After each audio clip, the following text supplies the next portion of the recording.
तो इस वीडियो में हम लोग करेंगे मल्टीटास्क क्वेश्चन की 10 नंबर पैटी एंड शेल्मा वाला। ठीक है, तो पैटी एंड शेल्मा का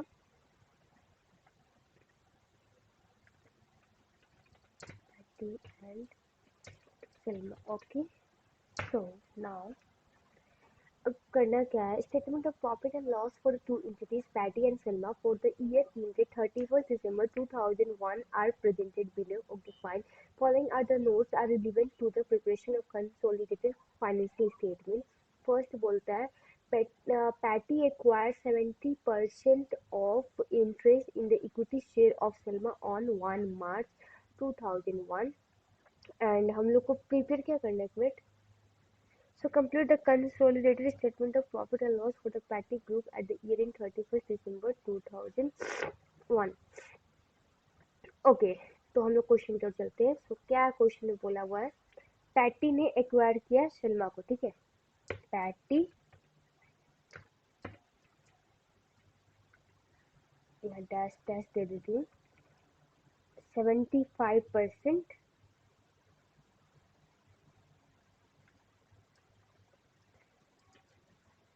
75% एक्वायर किया शेल्मा को। ठीक है, ऑन डेट भी ले देते हैं, ऑन किस दिन किया है, 1 मई को, ऑन 1 मई 2000 एक्स। ठीक है, सो ईयर एंड का भी हमारा वो भी लिख लेते हैं, year and given is 31st December 2000 x1। ठीक है, सो अब लिखते हैं टाइम कितना हुआ, कितना टाइम पीरियड हुआ एक्वायर किए हुए। तो ठीक है, सो मई में एक्वायर किया तो मई, जून, जुलाई, अगस्त, सितंबर, अक्टूबर, नवंबर, दिसंबर, that means all together 8 month. So जितने भी हम लोग आइटम लेंगे consolidated profit and loss statement में, हम लोग 8 महीने का लेंगे सब्सिडरी का। सो नाउ और क्या बोलता है, during the post acquisition period Patty sold, किसने सोल्ड किया है, पेरेंट ने। सो पैटी सोल्ड, किसको सोल्ड किया है, सेल्मा को, सेल्मा। तो कितना goods to Selma for 120,000 including markup of cost 20%। 1/4 of this good remain in inventory of Patty at the year end. So हम लोग को प्रॉफिट अनरियलाइज कैलकुलेट करना है for provision for unrealise profit. So पर calculate करनी है कितने की गुड्स सोल्ड हुई है, उसकी प्राइस क्या है, सेलिंग प्राइस 120,000। सो 120,000 की गुड्स सोल्ड हुई है। ठीक है, उस पर मार्कअप लगा है 20% का। सो हम लोग क्या करेंगे, इसको ब्रैकेट डाल देते हैं फर्स्ट, नाउ इनटू करेंगे 20% एंड हम डिवाइड करेंगे इनको बाय 120%। ठीक है, 120 including the markup of cost of 20% and 1/4 of these goods remain in the inventory at the end. So इतना गुड अभी 1/4 हमारा बाकी है। So 1 divided by 4। तो आप इसको कैलकुलेट करो कितने आते हैं,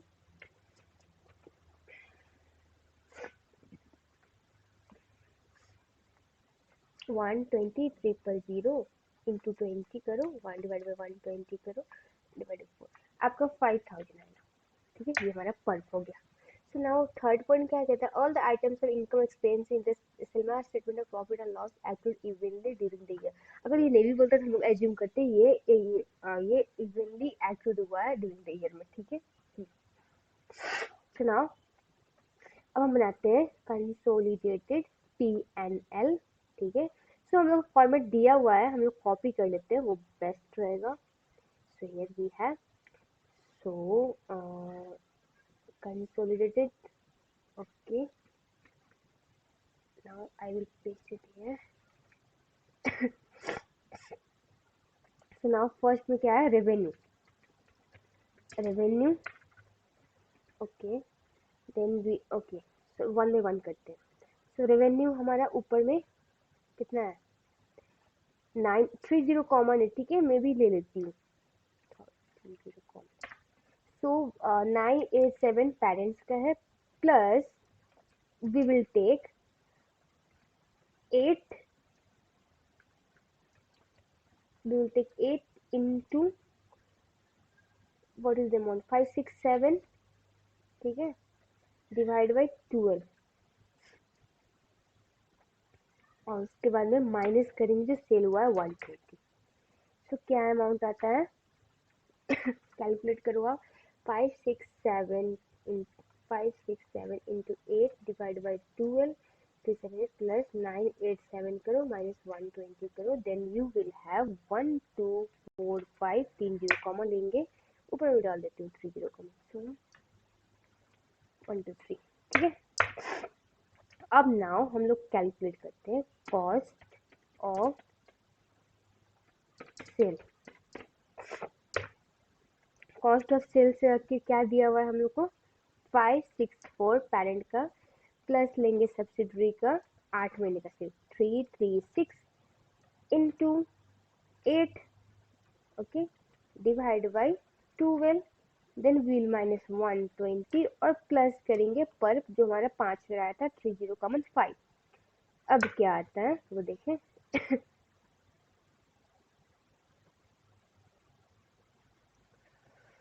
सो क्या है 336 into 8 divide by 12, 224 plus 564 minus 120 plus 5, you will have 673। एक बार और चेक कर लेते हैं, 236 into 8 divided by 12 plus 564 and minus 120 plus 5, okay 673। ये हम लोग क्या करेंगे माइनस करेंगे, तो यहाँ पे माइनस का साइन डाल देते हैं, ठीक है। अब हमारा आ जाएगा ग्रॉस प्रॉफिट, यहाँ से आप कैलकुलेट करो ग्रॉस प्रॉफिट, ठीक है। ग्रॉस प्रॉफिट को मत ऐड कर देना, फिर आप लोग ये हम लोग को यहाँ से कैलकुलेट करके निकालना होता है, तो वो आप लोग को निकालना पड़ेगा, उसमें का ये ग्रॉस प्रॉफिट ये दोनों ऐड नहीं करेंगे लोग, ठीक है। सो वी विल हैव 572, ठीक है। सो नाउ अब एडमिनिस्ट्रेटिव एक्सपेंस,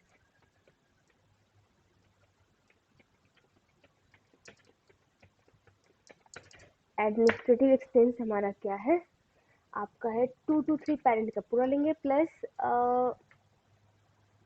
कितने हैं उनके 8 इंटू 123 है, 123 डिवाइडेड बाई 12, ठीक है, कितना आता है 123 इंटू 8 करो डिवाइड बाई 12 करो, देन प्लस करो 223, देन यू विल हैव 305, ये भी माइनस करेंगे, ठीक है। एंड आप अब निकलेगा हम लोग का ऑपरेटिंग प्रॉफिट, ठीक है। सो आपका वो आएगा, माइनस करो 572 से, यू विल हैव 267, ये हमारा ऑपरेटिंग प्रॉफिट हो जाएगा। Now finance cost, finance cost, ठीक है। फाइनेंस कॉस्ट भी सेम लेंगे हम लोग 50, फिर प्लस करेंगे, और हम लोग 8 महीने का सिर्फ लेंगे सब्सिडरी का जो है 30, फिर इसके बाद डिवाइड बाई 12 करेंगे, then we will have amount our, देखो 30 into 8 divide by 12 plus 50, then we will have minus 70, minus करना है, देन हमारा आ जाएगा प्रॉफिट बिफोर टैक्स, क्या आएगा आप माइनस 267 करो, देन यू विल 197 आएगा, ठीक है। ये क्या होगा हमारा प्रॉफिट बिफोर टैक्स, ठीक है, तो इसको बोल्ड कर देते हैं। सो नाउ अब हम लोग टैक्स को भी सिमिलर वे में लेंगे, जो टैक्स हमको माइनस करना है, टैक्सेशन, टैक्सेशन कितना है 40 प्लस 24 इंटू 8 डिवाइड बाई 12, तो 24 इंटू 8 डिवाइड बाई 12 करो, आप 40 प्लस कर दो, देन 56 आएंगे, ये हमारा हो जाएगा profit for the year, that is 141, ठीक है। तो प्रॉफिट फॉर द ईयर, ठीक है। ओके, सो अब हम लोग एनसीआई का पोर्शन इसमें से निकालेंगे। सो एनसीआई का कितना पोर्शन है? सो एनसीआई पोर्शन इस प्रॉफिट में से, तो अब पहले सब्सिडी का प्रॉफिट लो, 54 लेंगे, इंटू 8 करेंगे, ठीक है। 54 लेके हम लोग इंटू 8 करके डिवाइड डिवाइड करेंगे 12। अब देखो इस केस में क्या है कि पेरेंट सब्सिडरी को सेल कर रहा है, सब्सिडरी पेरेंट को सेल नहीं कर रहा है, अदरवाइज हम लोग पर्क भी यहीं से घटाते, ठीक है। क्योंकि वो बोला पैटी सोल्ड टू सेल्मा, तो यहाँ पे हम लोग पर्क नहीं घटाएंगे, और इनटू सब्सिडरी का कितना परसेंट है? 30% लेंगे। सो आप कैलकुलेट करो आपका वैल्यू क्या आता है, that is 54 into 8 divide by 12 into 30 divide by 100, then you have 10.8, ठीक है। अब इसको माइनस करो, 10.8 को 1 4 में से माइनस करो, तो हम लोग का पेरेंट का कितना है वो पता चलेगा। सो आप माइनस करो 1 4 में से, देन यू हैव 130.2, जो कि ये पेरेंट्स का है, पेरेंट्स पोर्शन, ठीक है। ये हमारा पेरेंट्स का पोर्शन हो जाएगा पूरा। सो ये हमारा हो जाएगा। अब आइटम्स क्या क्या दिए हुए उसको हम लोग सॉल्व करते हैं।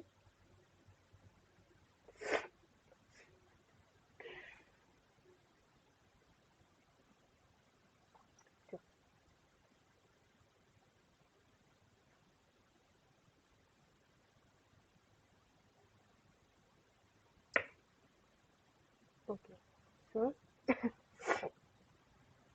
ये हम लोगों ने कर दिया। अब select the correct calculation for the cost of sales के लिए। ओके, कॉस्ट ऑफ सेल्स में हम लोग क्या किया, 564, इन लोगों ने 564 तीनों में लिया है, एंड प्लस प्लस हम लोग ने भी लिया है, और हम लोग ने क्या किया 336 इंटू 8/12, 336 इंटू 8/12 इन लोगों ने भी लिया है, एंड -120, सो -120 दो है, एंड +5, सो +5, ये हमारा करेक्ट आंसर ये हो जाएगा, ठीक है।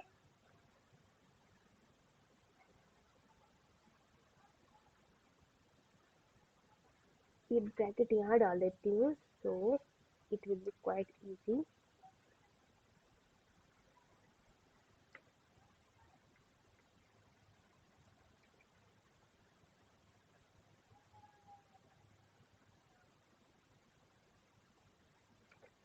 यहाँ पे 2, ठीक है, ये हो गया। अब cost of calculation finance cost के लिए, फाइनेंस कॉस्ट में हम लोग ने क्या किया, अब 50 लिया, 50 हम लोग ने भी लिया है, ठीक है।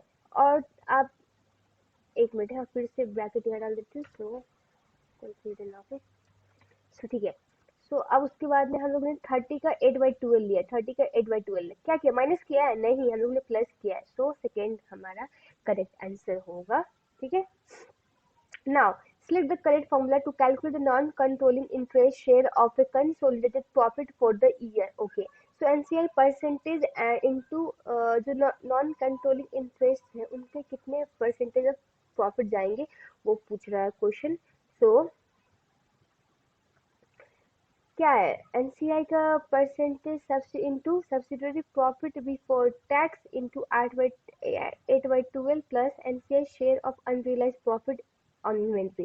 पेरेंट सब्सिडरी को सेल कर रहा है, तो हम लोग पर्क का कोई अनरियलाइज प्रॉफिट का हम लोग कुछ इसमें करेंगे नहीं, तो ये नहीं होगा।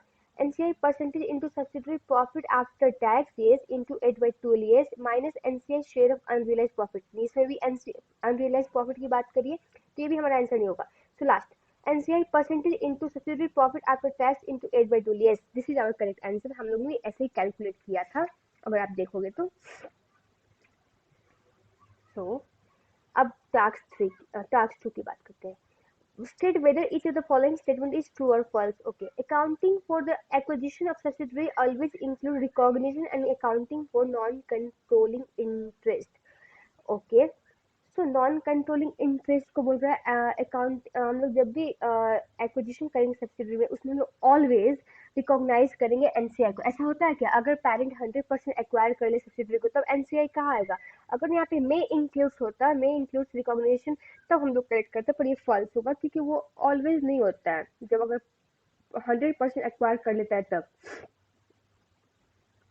देन उसके बाद सेकेंड पॉइंट, ये फर्स्ट हो गया। Second point, accounting for the acquisition of subsidiary can be achieve by using equity accounting. Equity account क्या हम लोग सब्सिडरी में यूज करते हैं? नहीं, हम लोग एसोसिएट के केस में यूज करते हैं। So that is our second option is also false. Third, share capital and share premium account balance of the subsidiary are not included in the consolidated statement of financial portion. या ये correct है, हम लोग सिर्फ parent के share capital और share premium दिखाते हैं। हम लोग बस सब्सिडरी की शेयर कैपिटल शेयर प्रीमियम जो भी उसका इक्विटी होता है हम लोग उससे यूज करके गुडविल कैलकुलेट करते हैं, वो गुडविल दिखाते हैं हम लोग कंसोलिडेटेड एसओएपी में in the portion of non current asset as a goodwill करके। ठीक है, अब टास्क 3। तो आपको profit calculate, gross profit margin calculate करना है individually. So gross profit margin का फॉर्मूला पता होगा आई थिंक आप लोग को। मार्जिन, ठीक है, equal to gross profit, GP डाल दीजिए शॉर्टकट में, ठीक है, GP divide by sale, sale into 100%। ठीक है, तो अब हम लोग कैलकुलेट करेंगे किसके लिए, पहले पैटी का कैलकुलेट करते हैं। तो पैटी क्या क्या है, ग्रॉस प्रॉफिट एंड शेलमा का देखेंगे क्या है, शेलमा। ओके, तो यहाँ इसको ऊपर से स्क्रॉल करते हैं तब देखिएगा हमारा ग्रॉस प्रॉफिट सेल कितना कितना है इंडिविजुअल एंटिटी का। तो ग्रॉस प्रॉफिट पैटी का है आपका 423, 423 है, डिवाइड करेंगे सेल कितना 987, अब इंटू कर देंगे 100%, कितना आएगा आप कैलकुलेट करके दिखाओ। तो 423 को डिवाइड कर दो 987 से, इंटू 100 करोगे, देन यू विल गेट 42.8। हम लोग राउंड अप करेंगे, देन वी विल गेट 42.9, 42.85 है, तो हम लोग राउंड अप करेंगे तो 42.9% लेंगे। डेसिमल में बोला है लेने के लिए कि नहीं वो भी चेक कर लेना, ठीक है। यहाँ पे बोल रहा था कैलकुलेट टू 1 डेसिमल प्लेस, तो 1 डेसिमल प्लेस में ठीक है हम लोग 42.9 लेंगे। तो नाउ अब सेल्मा का कैलकुलेट कर ले। सेल्मा का ग्रॉस प्रॉफिट क्या है, सेल्मा का है 231। ओके, 231 डिवाइड करेंगे सेल्स क्या है उसका 567, ओके, एंड इनटू 100 करेंगे परसेंटेज। देन आप कैलकुलेट करो कितने आंसर आते हैं, 231 डिवाइड बाई 567 इंटू 100, तो करेंगे तो 40.74 आ रहा है। और हम लोग क्वेश्चन में बोल रखा है 1 डेसिमल प्लेस में निकले, तो वो विल टेक 40.7%। हो गया, ये ग्रॉस प्रॉफिट मार्जिन हो गया, इसको मैं बोल्ड कर दूं, ठीक है। नाउ अब हम लोग करते हैं, एक और कुछ कैलकुलेट करने के लिए दिया है, operating profit, I think yes, operating profit calculate करने के लिए बोला है। So we will take operating profit equal to operating profit divided by sale into 100%, ठीक है। अब इंडिविजुअल का कैलकुलेट करते हैं, और पहले पैटी का कैलकुलेट करते हैं, देन वी विल कैलकुलेट सेल्मा का। आप लोग ध्यान देना क्या होता है ना, आप लोग ग्रॉस प्रॉफिट के बदला ग्रॉस ऑपरेटिंग प्रॉफिट ले लेते हो, ये गलती ना करना, तो ध्यान से देखना, ठीक है, ये सब चीज ध्यान से करना आप लोग। सो हमारा ऑपरेटिंग प्रॉफिट क्या है पैटी का, ऑपरेटिंग प्रॉफिट है पैटी का 200, तो 200 डिवाइड बाई 987 इंटू करेंगे 100, तो हमारी वैल्यू क्या आएगी, 200 डिवाइड बाई 987 इंटू 100 करेंगे तो वी विल गेट 20.26। तो हम लोग को बोला है 1 डेसिमल में लेने के लिए, तो we will take 20 point rounding off 6 को राउंड करेंगे तो 3 आ जाएगा, 20.3% हम लोग लेंगे, ठीक है। अब सेल्मा का देखते हैं, सेल्मा का ऑपरेटिंग प्रॉफिट क्या है 108 डिवाइड बाई सेल्स क्या है 567, and we will do into 100%। तो अब इसकी निकालते हैं क्या आएगा, 108 को डिवाइड करो 67 से देन इंटू 100% कर दो, तो आपका आ जाएगा 19.04 दी उधर, तो हम लोग को 1 पॉइंट मिलेना है, तो वी विल टेक 19.0। जीरो मत मिस करना फिर, क्योंकि 1 डिसिमल में बोल रखा है, अगर आप यहाँ पे सिर्फ 19 लिखोगे तो आपका गलत हो जाएगा, क्योंकि क्वेश्चन में बोल रखा है answer should be in 1 decimal place, तो इवन कुछ भी नहीं है तो हम लोग 0.0 लेंगे, ठीक है, ये हमारा आंसर हो जाएगा। तो ये क्वेश्चन कंप्लीट हो गया हमारा। ओके, सो नाउ चलते हैं, एक और पार्ट बचा हुआ है। Okay, you have been advised that gross profit margin of the entity Quartz was higher than the for Patty, also net profit percentage of Quart was lower than the Patty. Okay, तो क्या बोलता है, quart जो है उसका gross profit margin ज़्यादा है patty से, और जो नेट प्रॉफिट परसेंटेज मतलब ऑपरेटिंग प्रॉफिट परसेंटेज है वो लोअर है पैटी से।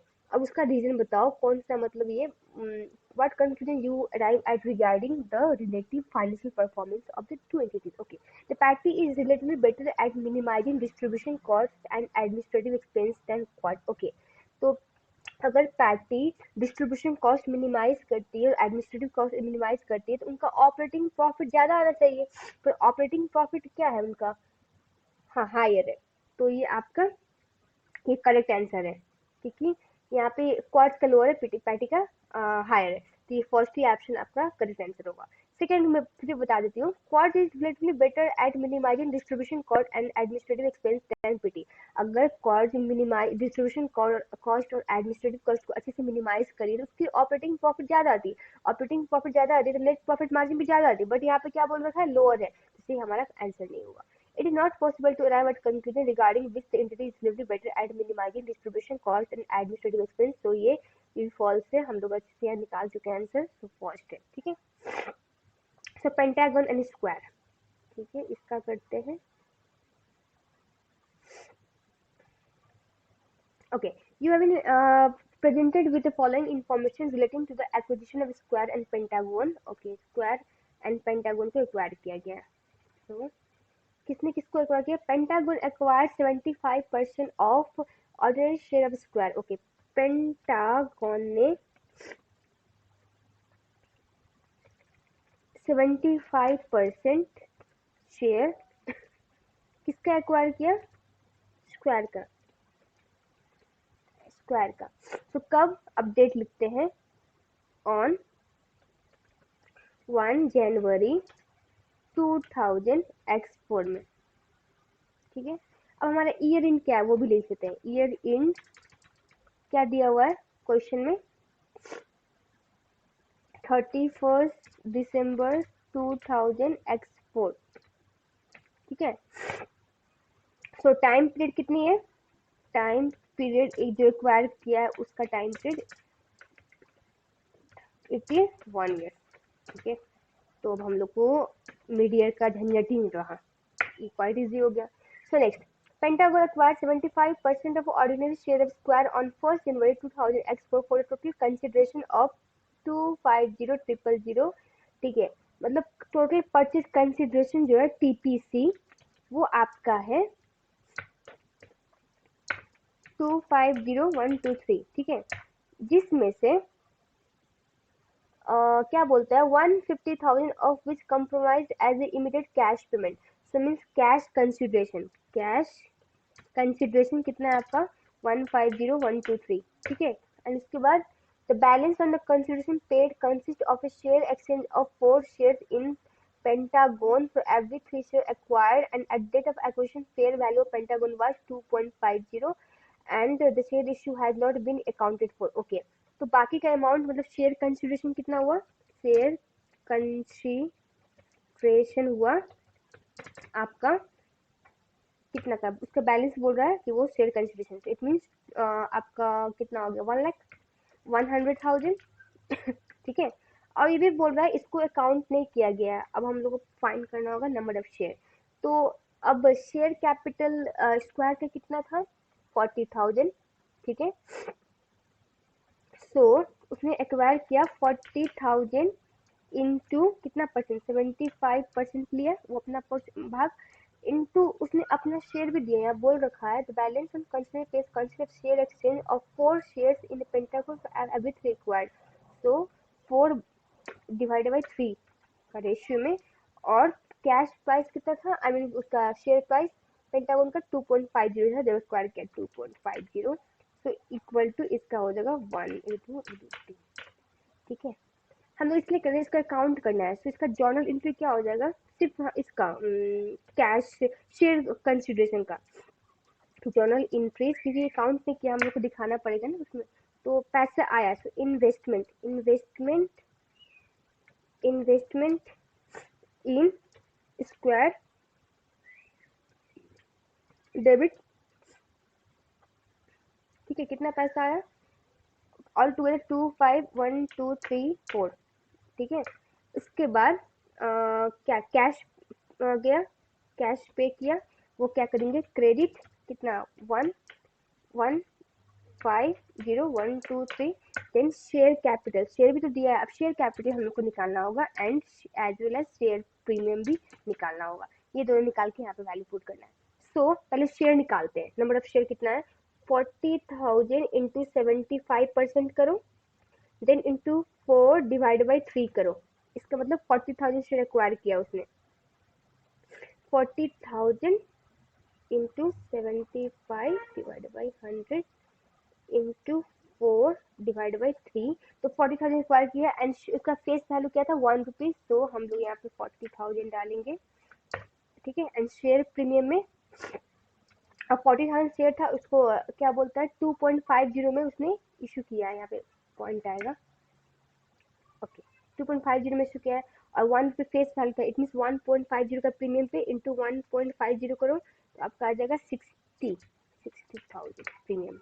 ये हमारी जर्नल एंट्री, ये भी काम लगेगा आपको। ठीक है, now at the date of acquisition written earning of square was 120,000, the value service was 10,000, fair value of non-controlling interest in square at the date of acquisition was 75,000. Okay, the fair value of the net asset of a square at the date of acquisition did approximately to their carrying amount, with the exception of the plot of land. This land was recorded in the financial statement of a square at its cost of 100,000, but it was still estimated to have a fair value of 170,000. The land was still owned by square at 31st December 2004. So हम लोग को prepare क्या करना है, calculate the fair value of consideration paid to acquire the share in the share in Square. Okay, पर हम लोग बना लेते हैं अपना, नहीं हम लोग को एडिशनल इन्फॉर्मेशन में ये सब भी दिया हुआ है। ओके, तो हम लोग बनाते हैं consolidated statement of financial position. तो पहले ये हो गया टीपीसी, अब हम लोग क्या कैलकुलेट करते हैं, नेट एसेट। नेट एसेट किसका कैलकुलेट करते हैं, पेरेंट का कि सब्सिडरी का, हम लोग सब्सिडरी का calculate, net assets of Square का, SQUARE Square. So at acquisition calculate करेंगे, at acquisition, and at reporting date calculate करेंगे, at reporting date. Okay, so इसको हाईलाइट कर दूं, आई मीन बोल्ड कर दूं।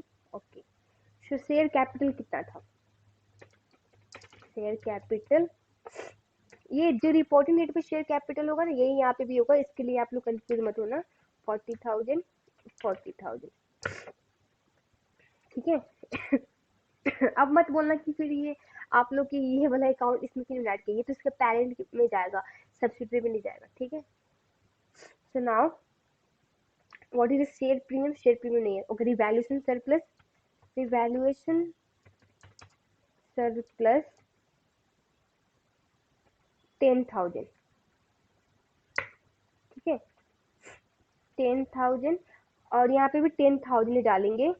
ठीक है, 10,000, पर एक चीज आपको एडिशनल इंफॉर्मेशन में बोल रखा है कि fair value of land increase कर रहा है, पहले उसका वैल्यू 100,000 था, अब हो गया इसका 70, estimated to have fair value of 170 हो गया, मीन 70 से इंक्रीज कर रहा है, तो ये भी वो भी बोल रहा है, ये आपको अभी भी स्टिल ऑन किया है, ये बस हम लोग को यहाँ पे एडजस्ट करना होगा। सो इट मीन्स 10 प्लस 70,000 कर दो, यू विल हैव 80,000। इसमें भी वही करते हैं। ठीक है, सो नाउ ओके, ठीक है, अब नाउ अब हम लोग करते हैं रिवैल्यूएशन सरप्लस के बाद retain earning.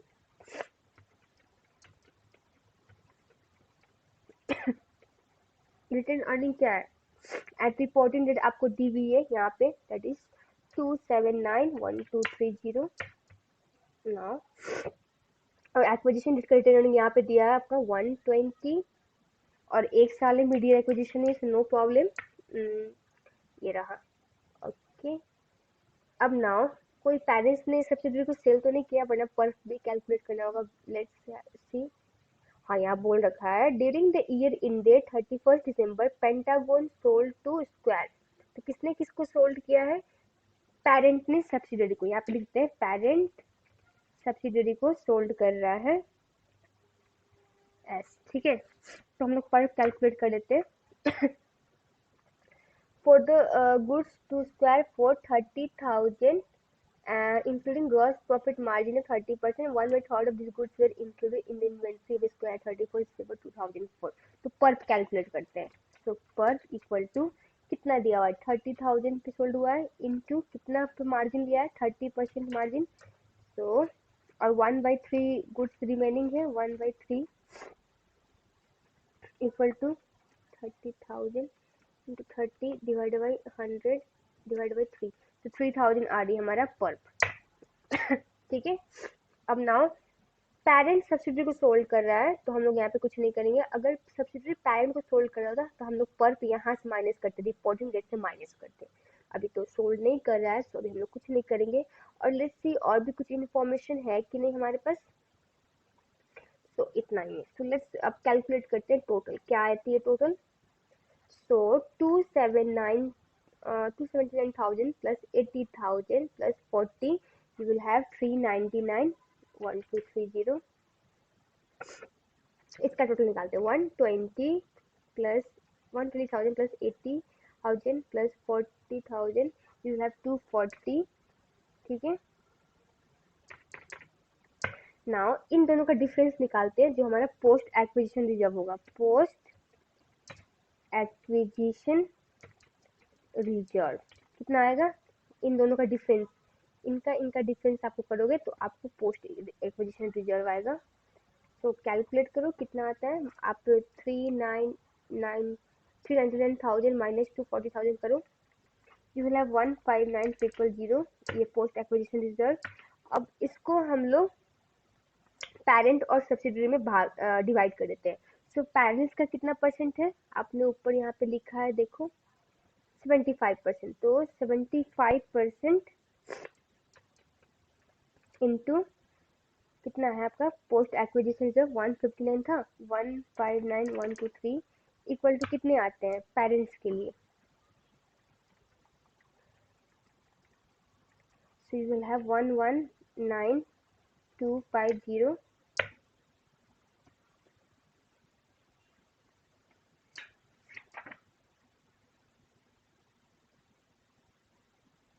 Okay, and 25% subsidiary का कितने आएंगे? 159,123 इक्वल टू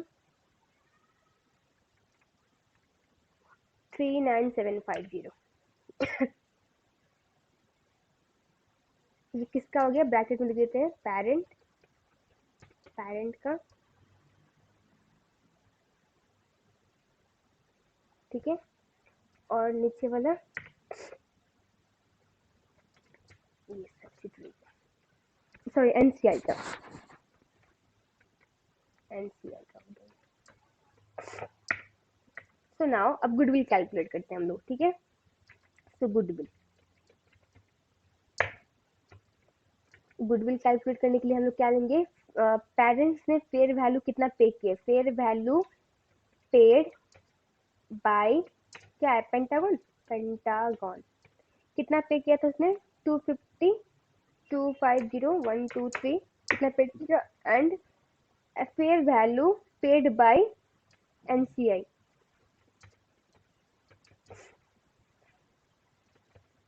ठीक है, ये क्वेश्चन में दिया हुआ है आपको।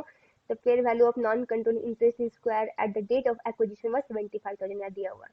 तो ये हम लोग ऐड कर देंगे 75,000। So now we will subtract and net asset of Square at acquisition, ये हम लोग माइनस करेंगे। जो हम लोग ने ऊपर कैलकुलेट किया ये रहा, तो ये माइनस करो आप 240 123, तो आपका क्या आ जाएगा गुडविल, आप कैलकुलेट करो 250 प्लस 75 माइनस 245, तो 85,000 आ जाएगा एज ए गुडविल आपका। ठीक है, ये हो गया हमारा गुडविल। इसके बाद कुछ वर्किंग करने पड़ते हैं, ये 5-6 वर्किंग आपको एसओएफटी कंसोलिडेटेड या पीएमएल बनाने के लिए करना ही पड़ेगा, अदरवाइज गलत हो जाएगी। तो आप अब नॉन कंट्रोलिंग एनसीआई का वो करते हैं, एनसीआई।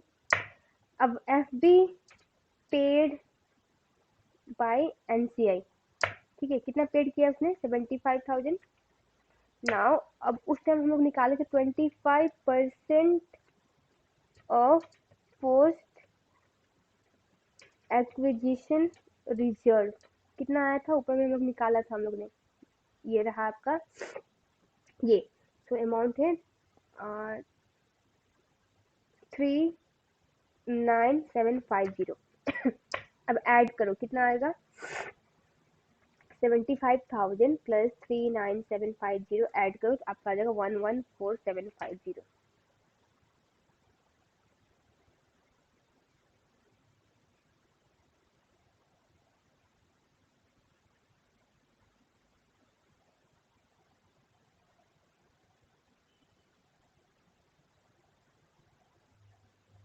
हाँ, तो कितने आएंगे हमारे, ये हो गया 114750 एनसीआई का।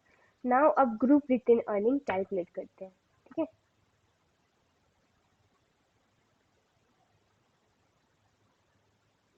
सो अब ये हमारा वर्किंग 5 होगा, group retain earning, group retain earning, okay. So parents का ग्रुप रिटेन अर्निंग क्या है वो लेंगे, ठीक है, यहाँ पे पेरेंट्स का ही लेंगे। सो दिया हुआ है आपको, that is 335123 and post acquisition reserve आपका 75% पोस्ट एक्विजिशन रिजर्व।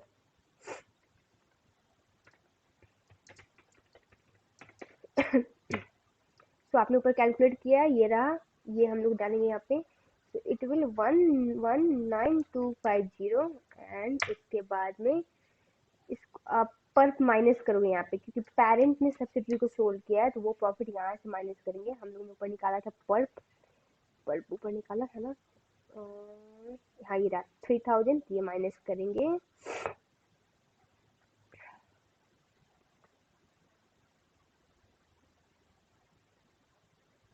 -3000। तो आप निकालो कितने आते हैं, 335000 plus 119250 minus 3000, so you will have 451250। ये हो गया हमारा group return earning, okay. So अब देखते हैं क्या क्या क्वेश्चन पूछ रखा है। So calculate the fair value of consideration paid to acquire the share in the Square, ये हम लोग ने ऊपर कैलकुलेट कर लिया है, कैलकुलेट का क्वेश्चन में भी दिया था, बस हम लोग ने जर्नल एंट्री पास की है। So fair value of consideration paid कितना था, उसने पे किया था, एक मिनट ये ऊपर का आ गया, ओके, सो यहीं तक है हमारा। हाँ, तो उसने पे किया था कितना, टोटल परचेज कंसिडरेशन 250,000, और यहाँ पे नॉट एप्लीकेबल है, बस कैश का पूछ रहा है। तो कैश उसने पे किया 150,000 एंड शेयर इशूड, यहाँ पे ऐड और सब्ट्रैक्ट पूछ रहा है, ऐड करेंगे जिसका वैल्यू है 100,000, सो ऑल टुगेदर आ जाएगा हमारा 250,000, ठीक है। ये हमारा आंसर हो जाएगा। नाउ अब पूछ रहा है आपको, state the accounting entry required by Pentagon to record the issue of share used as a part of consideration to acquire the control of Square. तो हम लोगों ने जर्नल एंट्री पास की है, ठीक है, इसको हम लोग यहाँ पे दिखाएंगे। So investment in the square, सिर्फ शेयर का पूछ रहा है, तो ये वाला कैश वाला पोर्शन हटा देंगे हम लोग, बस क्या करेंगे इसको बताते हैं आपको।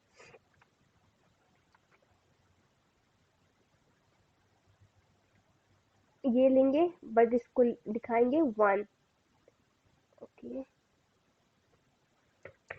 10, ओके। तो नाउ हम लोग सिर्फ शेयर का पोर्शन लेंगे, ठीक है, क्योंकि वो शेयर का पूछ रहा है, टोटल आपसे नहीं पूछ रहा है। तो ये शेयर कैपिटल एंड आपका शेयर प्रीमियम, कॉपी, ये पेस्ट, ये सिर्फ ये वाला एंट्री हम लोग यहाँ पे पास करेंगे। इन्वेस्टमेंट इन स्क्वायर लिखेंगे 100,000 that is debit and issue of share capital 40,000 that is credit and share premium that is कितना है 60,000 एंड क्रेडिट करेंगे। ठीक है, रिटेन अर्निंग रिवाइजन सरप्लस में कुछ नहीं जाएगा हमारा।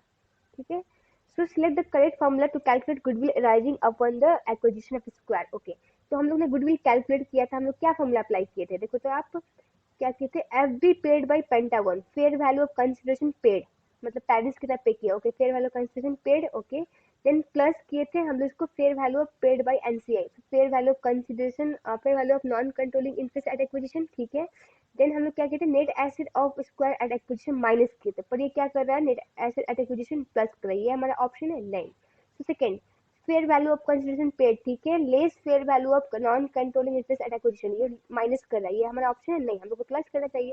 तो लास्ट ये बचा, ये हमारा करेक्ट ऑप्शन होगा।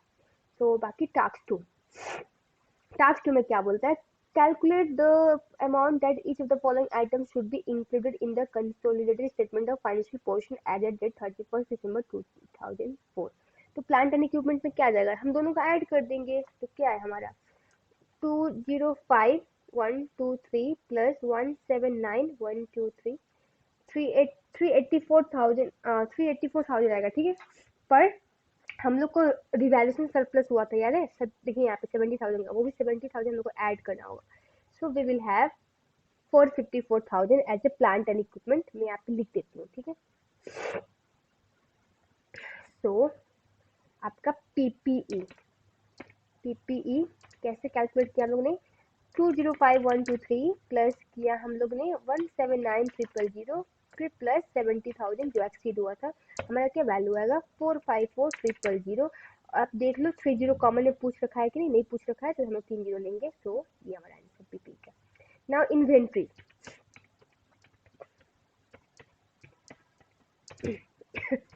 इन्वेंट्रीज में क्या दिया हुआ है हमारा, ये रहा आपका 80,000 प्लस 50,000 और माइनस पर करेंगे जो 3,000 निकाला था हम लोगों ने, क्या आएगा आप देखो कैलकुलेट करिए। So it will be 127,000। ठीक है, और उसके बाद आपको क्या बोला है trade and other receivable. Okay, trade and other receivable, तो कितने आएंगे आपका देखो 60,000 है प्लस 99,000, कुछ बोला तो नहीं है ना कि रिमेनिंग है पोर्शन टू बी रिसीव, ऐसा कुछ बोला नहीं है, तो हम लोग दोनों को ऐड करेंगे ट्रेड एंड रिसीवेबल 66 प्लस 99 60 है 60 है। So we will have answer our 159,300। ठीक है, नाउ किसका बोल रखा है cash and cash and cash equivalent. तो हमारा आंसर क्या आ जाए कैश एंड कैश इक्विवेलेंट 51,000, क्योंकि पेरेंट के पास कुछ नहीं है, सो विल हैव 51,000। ठीक है, अब हमको लोग क्या पूछा है टास्क 3 में वो देखें। So select the formula which correctly calculate non-controlling interest to be included in the consolidated statement of profit and financial portion as 31st December 2004। So NCI का हम लोग ने कैलकुलेट किया था ना, वो पोर्शन वो कैसे कैलकुलेट किया वो फॉर्मूला बताने को बोल रहा है। सो वेट, ओके एनसीआई पीडी रहा 75,000 लिया था हम लोग ने। ओके 75,000 20, ये फर्स्ट ऑप्शन तो ऐसे नहीं होगा, 25% लिया है क्या 75,000 का, नहीं हम लोग ने पूरा का पूरा 75,000 लिया है, तो हमारा 2 एंड 3 में से एक ऑप्शन होगा। तो प्लस किया, ठीक है 25% अब कितना कितना का किया। अब देखो आप ये जो हम लोग ने ये जो निकाला है ये कहाँ से निकाला है, ऊपर के इस पोस्ट एक्विजिशन यहाँ से कैलकुलेट करके निकाला, इन दोनों को माइनस करके और 25% लिया। ठीक है, पर आप देखो ये सब कॉमन है, ये कॉमन है, ये कॉमन है, ये कॉमन है, डिफरेंस ये दोनों है, तो इन दोनों को माइनस करेंगे। ठीक है, यानी 279,000 माइनस 120,000, इसी का 25% लेके ऐड करेंगे, तो हमारा एनसीआई का ये जो निकाला हम लोग ने वैल्यू 39750 ये आएगा। सो करेक्ट ऑप्शन हमारा है थर्ड। ठीक है, अब नाउ क्या बोलता है क्वेश्चन हम लोग को कैलकुलेट करने के लिए। So let's move using the individual financial statement, calculate the quick acid test ratio for the pentagon and square as at 31st December 2004। Okay, so quick acid test ratio find करना है। Okay, इसकी formula क्या होती है, current asset minus closing inventory, ठीक है, और divide by current liability, यही होती है ना। तो हम लोग पेंटागन स्क्वायर के लिए इंडिविजुअल फाइंड करते हैं, पेंटागन स्क्वायर। तो पेंटागन का क्या है आपका, current asset, current liability, zero.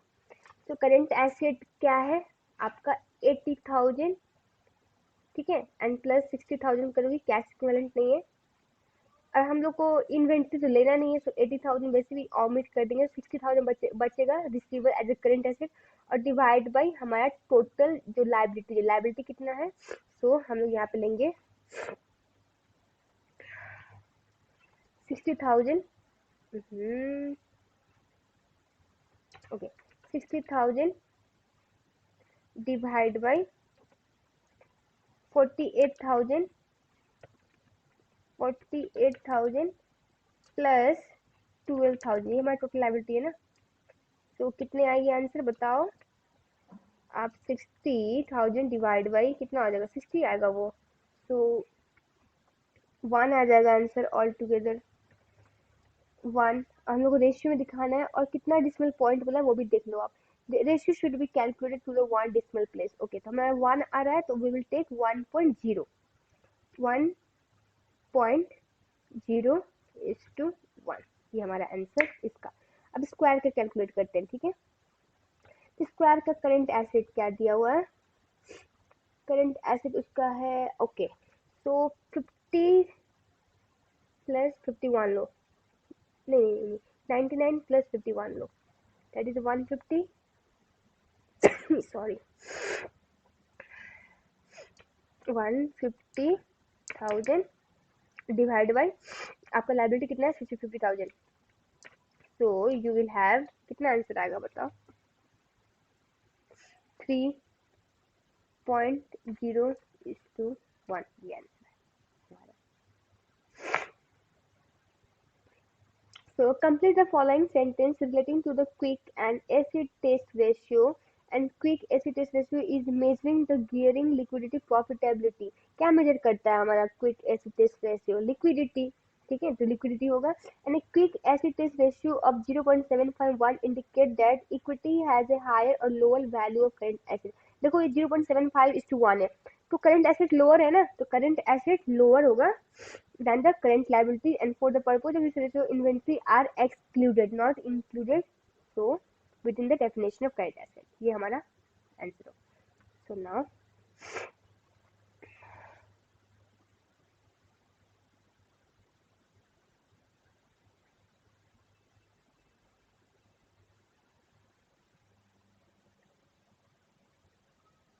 Okay, so now करेंगे हम लोग पाइक एंड सैल्मन का क्वेश्चन। सो गाइस एक चीज मैं बता दूं, पाइक एंड सैल्मन में ना आपका ये फिगर मिसिंग है, तो ये आप लिख लो, ठीक है, ये तीनों फिगर मिसिंग है, ये आप लिख लो सो दैट आपके लिए इजी हो जाए, ठीक है। सो अगेन मैं बोलूँगी, आप लिख लो इसको, एंड ठीक है, अब हम लोग पाइक एंड सैल्मन का क्वेश्चन करते हैं, ठीक है। मैंने इसमें सॉल्यूशन किया हुआ है, सो आपको इसी पे बता देती हूँ, क्योंकि कुछ फिगर मिसिंग है, वी विल हैव डिफिकल्टीज, तो ठीक है।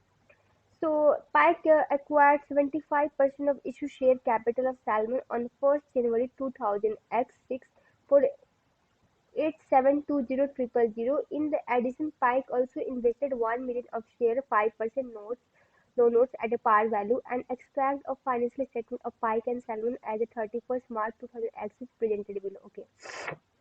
So now पहले हम लोग ग्रुप स्ट्रक्चर क्रिएट कर लेंगे, ठीक है। सो ग्रुप स्ट्रक्चर में हम लोग ऐसे दिखाएंगे, पाइक कितना एक्वायर कर रहा है, 75% सैलमन का, तो 25% किसका हो जाएगा, नॉन कंट्रोलिंग इंटरेस्ट का। कब एक्वायर कर रहा है, 1 जनवरी 2006 में, और ईयर कब है, 31 मार्च 2006, तो कितना महीने हुए, 3 महीने हुए हैं। और टोटल परचेज कंसिडरेशन कितना पे किया है, वो उसने पे किया है 8720,000, तो ठीक है। अब हम उनसे वन बाई वन इन्फॉर्मेशन पढ़ते हैं। At acquisition, the fair value of land owned by Salmon exceed by its cost by 1 million, that is valuation surplus, ठीक है। And during post acquisition period Salmon sold goods to Pike, Salmon ने Pike को sold किया, mean subsidiary ने Pike को sold किया है, ठीक है। And on which it earn a margin of 10%, 80% of goods remain in the pike inventory at the year ended 31st March 2006. Salmon was still or half of the total amount to be invoiced to Pike for these goods. Okay, so मतलब पर calculate करेंगे, पर के लिए क्या किया, कितना goods sold किया उसने, 500,000, उस पर 10% का मार्जिन रखा, ठीक है, 10%, और 80% गुड रिमेनिंग है एट द ईयर एंड में। अगर पूरे के पूरे गुड्स सोल्ड हो जाती तो हमारा ये आपका पर्ट कैलकुलेट करने का झंझट ही नहीं आता क्या, पर आपके पास कुछ गुड रिमेनिंग रह चुके हैं तो उसके लिए पर्ट कैलकुलेट किया जो हमारा आया 40,000, ठीक है। नाउ और एक और चीज, अब यहाँ पे बोल रखा है ये कि आपका Salmon still owed half of the total amount invoice to the Pike, उसको मतलब अभी पे अभी और कुछ पे करना है पाइक को, सैल्मन को, हाफ, किसका हाफ, जितना अमाउंट का सेल हुआ उसका हाफ, ठीक है। तो ये हमारा रिसीवेबल पेबल से जो इंट्रा ट्रांजेक्शन है वो हम लोग एलिमिनेट करेंगे। सो नाउ अब नेट एसेट कैलकुलेट करते हैं। So net asset of Salmon at acquisition और एट रिपोर्टिंग डेट, ठीक है। Share capital at the reporting date का ही लेंगे जो कितना दिया हुआ है मेरा फिगर में, देखो यहाँ पे मैंने बताया आपके बुक में कुछ फिगर मिसिंग है, तो ये रहा शेयर कैपिटल हम लोग लेंगे at the date of acquisition reporting date का, जो कि बुक में मिसिंग है, आप लोग नोट डाउन कर लो, दैट इज 4800, ठीक है, ये लेंगे।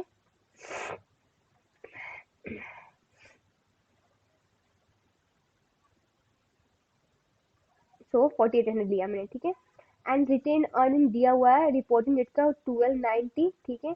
एंड आपको अब नीचे में कुछ बोला होगा, the fair value of non controlling interest Salmon at date of acquisition was 240000 for the year in 31st March 2000 X six Salmon made a profit after tax of 240,000। तो 240,000 में से अब आप खुद बताओ, जो हम लोग रिटेन अर्निंग कैलकुलेट करनी है 1230, ठीक है, आपका ये एट द ईयर इन का इतना है, ठीक है, और आपको 3 महीने हुए एक्वायर के, तो आप 3 महीने का जो प्रॉफिट कैलकुलेट करोगे यहाँ से 240 वाले 240,000 में से, और 240 240,000 का इंटू 3/12 करो, ठीक है, 60 आएगा, और 60 आप 1290 में से माइनस कर दो, आपका 1230 आएगा एज अ रिटेन अर्निंग, ठीक है। क्योंकि ये हमारा मिड ईयर एक्विजिशन 3 महीना हुआ, ये जो प्रॉफिट है आपका eight the year at the start of the year में है, तो हम लोग को 9 महीने का प्रॉफिट थोड़ी ना चाहिए, 9 महीने का प्रॉफिट तो वो किसी और जब एक्वायर किया था या फिर जिसका था उसका था, कि हम लोग ने एक्वायर किया उस डेट से हम लोग प्रॉफिट कैलकुलेट करेंगे ना, इसलिए हम लोग ने 240,000 का 240,000 का हम लोग ने 3 महीने का प्रॉफिट लिया है, एंड उसको हम लोग ने जो at the date of return at the acquisition reporting date का जो रिटर्न अर्निंग है उससे माइनस किया है, तो हमारा आंसर आया 1230। अब नाउ रिवैल्यूएशन सरप्लस हम लोग को कुछ यहाँ पे दिया नहीं है, बट एडिशनल इन्फॉर्मेशन में कह रहा है कि एक लैंड है जो उसकी वैल्यू एक्सीड हो रही है 1 मिलियन से, तो हम लोग 000 कॉमन लिया है, तो वी विल टेक 1000, ठीक है। अब सब्सिडरी पैरेंट को सोल्ड कर रहा है, मैंने पहले ही बोला पहले वाले क्वेश्चन में, अगर सब्सिडरी पैरेंट को सोल्ड कर रहा है तो हम लोग पर माइनस करेंगे इसी पोर्शन से, जो रिपोर्टिंग में से 40 माइनस करेंगे, ठीक है, यहाँ पे पर कैलकुलेट किया, 40 यहाँ से माइनस करेंगे। अब आप टोटल करो इसको और इसको टोटल करो, इसका जो डिफरेंस आएगा वो हमारा होगा पोस्ट एक्विजिशन रिजर्व जो आ रहा है 20,000 कॉमन है। देखो यहाँ पे मैंने रिटर्न अर्निंग कैलकुलेट करने का कैसे मैंने आपको बताया हुआ है, ये रहा, ठीक है। इतना हम लोग का एट द ये प्रॉफिट फॉर द ईयर था, इसका हम लोग ने 3 महीने का लिया, और 3 महीने का कैलकुलेट करने का इतना आया, इतना हम लोग 30 कॉमन लिए, 60 माइनस कर दिए, at the date reporting date में कितना रिटर्न अर्निंग का जो वैल्यू उससे माइनस किया, तो हमारा 1230 आया जो हम लोग ने यहाँ पुट किया था, ठीक है।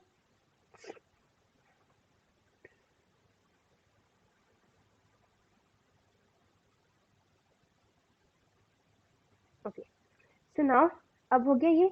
अब पोस्ट एक्विजिशन रिजर्व जो आई है 20, उसमें 75% जो पेरेंट का है वो ले लिए 15, एंड 25% जो एनसीआई का है वो कैलकुलेट किया, जो आया 5। अब हम लोग गुडविल कैलकुलेट करते हैं, तो गुडविल का value of fair value paid by Pike, Pike ने कितना पे किया, यहाँ पे दिया हुआ टोटल परचेज कंसिडरेशन, ये देखो आप 8720 30 कॉमन लेंगे तो 8720 लिया, और fair value of non controlling interest हम लोग को एडिशनल इन्फॉर्मेशन में दिया हुआ ये रहा 30 common, that is 2400, and NCA non current asset ऊपर कैलकुलेट किया है ये 7030, ये माइनस करेंगे तो हमारा गुडविल आ जाएगा, एंड दैट इज 4090, ठीक है, 30 कॉमन है। अब नाउ एनसीआई के अमाउंट कैलकुलेट, एनसीआई ने पे किया फेयर वैल्यू 2400, उसका 25% पोस्ट एक्विजिशन रिजर्व जो हम लोग ने ऊपर कैलकुलेट किया, ये रहा 5 दिख रहा है, ये हम लोग ऐड कर देंगे एनसीआई में। तो एनसीआई का कितना आ जाए, क्योंकि 2405 30 कॉमन है। अब ना ग्रुप रिटेन अर्निंग कैलकुलेट करेंगे। अब रिटेन अर्निंग पेरेंट्स का कितना है, रिटेन अर्निंग पेरेंट्स का मैंने बताया ना कि इसमें फिगर मिसिंग है, और ये रहा एक मिनट, हाँ मैं आपको दिखा दी, आप लोग बुक में लिख लो, ठीक है। That is okay 12480 retain earning है, ठीक है। तो किधर गए, 12480 और 75% पोस्ट एक्विजिशन जब जो ऊपर में कैलकुलेट किया था वो 15 यहाँ पे ऐड कर देंगे, हमारा इतना हो जाएगा। अब ना क्वेश्चन की ओर चलते हैं, क्या क्या क्वेश्चन में पूछ रखा है। तो फर्स्ट क्वेश्चन पूछ रहा है कि select the formula which correctly calculate the Salmon retain earning at the date of a acquisition का। तो अभी हम लोग ने कैलकुलेट किया रिटेन अर्निंग, ये रहा, ओके। तो यहाँ पे देखिए आप 1290 लेना पड़ेगा, तो 1290 का दो ही ऑप्शन है, ये तो हमारा फर्स्ट ऑप्शन ऐसे ही गलत हो जाएगा, ठीक है। सो नाउ अब देखो आप, इसने क्या किया है ना, 9 महीने का निकालने के बाद 9 महीने में से फिर 240 से माइनस कर रहा है। 240 से माइनस करोगे तो आपका 3 महीने का आएगा, ठीक है। अब यहाँ वाले में अगर 3 महीने का निकाल के वापस से 240 के में ऐड करोगे तो वो 3 महीने का निकल के 9 महीने का बचेगा आपका। तो हम लोग को 9 महीने का नहीं चाहिए, 3 महीने का चाहिए। तो 3 महीने का प्रॉफिट हम लोग यहाँ से कैलकुलेट करेंगे, जो हमारा करेक्ट आंसर है सेकेंड नंबर, ठीक है, ओके। तो अब बी नंबर क्या बोलते हैं, select the formula which correctly calculate the fair value of net asset of Salmon at the date of acquisition. तो हम लोगों ने वो भी कैलकुलेट किया ऊपर में, ये रहा। तो क्या किया था, 4800 लिया है पहले, ये भी लिया है, ठीक है। उसके बाद प्लस हम लोगों ने किया 1230, तो प्लस 1230 इसमें नहीं किया हुआ है, तो माइनस 1230 किया है। एंड उसके बाद okay, no no no, just wait, 1230 हम लोगों को लेना है, एंड ओके ओके ओके 1230 को लीव करो, 1000 प्लस करना है, प्लस हो गया। अब हम लोग यहाँ पे देखते हैं, देखो आप ना इसको कैलकुलेट करो, 240 का 3 महीने का निकालो, और 3 महीने का जो आप वापस से ऐड करोगे 1230 में एट द डेट एक्विजिशन, क्या हमारा रिपोर्टिंग डेट में जो रिटेन अर्निंग है उसमें गैप आ जाएंगे ना 9 महीने का, है कि नहीं। तो हम लोग को क्या करेंगे, पहले तीन, हम लोग को जो 1290 है, जो हम लोग का एट द ईयर एंड का रिटेन अर्निंग है, उससे हम लोग 3 महीने का माइनस कर देंगे, तो हमारा 9 महीने पहले का वो हमारा रिटेन अर्निंग आ जाएगा, जो कि यहाँ पे दिया है 1290 माइनस 3। अगर आप लोग कंफ्यूजन हो तो आप कैलकुलेट करके देख लो, ठीक है। आप 4800 लो, नहीं पहले 240 इंटू 3 डिवाइड बाई 12 करो, 60 आएगा। देन आप 60 प्लस 1000 करो, 1000, एंड आप उसके बाद में प्लस 4800 करो, एंड माइनस 1230 करो। क्या आप देखो तो आपका आंसर आएगा, इतना इतना आएगा ही नहीं आपका नेट एसेट का वैल्यू। तो आप नीचे वाले में ट्राई करो, नीचे वाले में आपका आ जाएगा। तो 240 इंटू 3 डिवाइड बाई 12, 60 माइनस 1290 करो, 1230 आएगा, देन प्लस 4800 करो, एंड प्लस 1000 कर दो, तो आपका आ जाएगा net asset at the date of acquisition.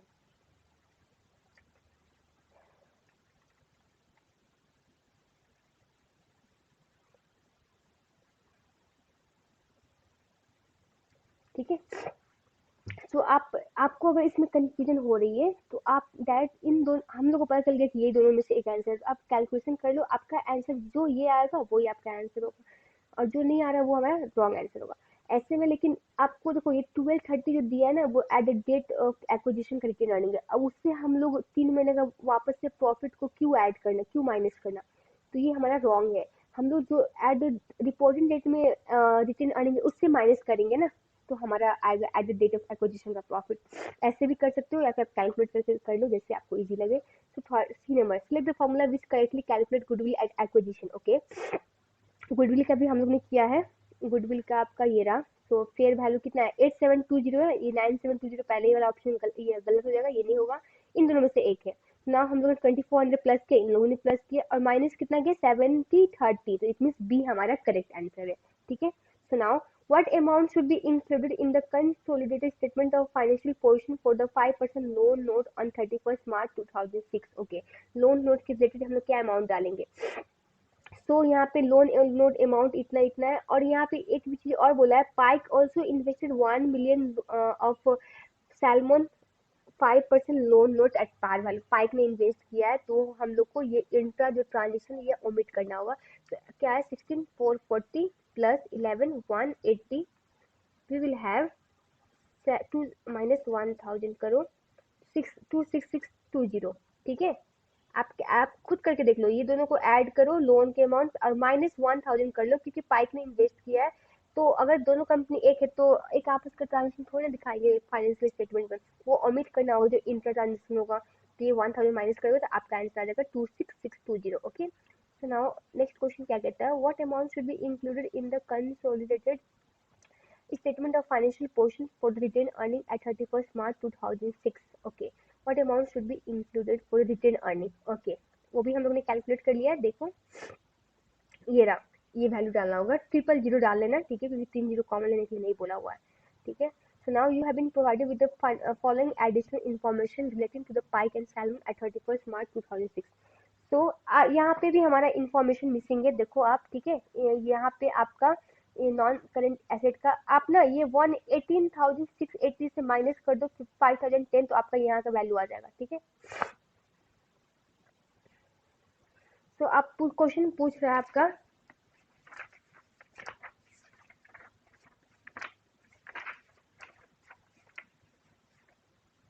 Okay, so non current asset कितना होगा, तो आप कैलकुलेट करो नॉन करेंट एसेट।